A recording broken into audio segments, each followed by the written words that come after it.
Berkah Imlek dirasakan perajin hampers di Kota Makassar, Sulawesi Selatan. Pesanan hampers untuk Imlek meningkat, bahkan sejak awal Januari 2023. Para pelanggan memesan khusus, hampers, dan dibuat dengan nuansa Imlek. Hingga beberapa hari jelang Imlek, ribuan hampers pun telah dipesan oleh pelanggan. Ini yang paling laku paket hampers yang mana? Ini namanya Parcel Chan, ini paling laku di Olimpik. Harganya soalnya cuma 388.000. Terus udah dapat 2 kue kering dan 1 pastry almond atau cheese stick. Ini sangat premium sekali.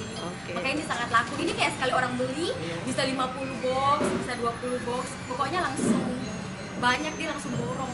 Kita juga siapkan ini banyak banget, soalnya kita udah tahu pasti kayak orang, maksudnya company semua belinya tuh yang seperti ini.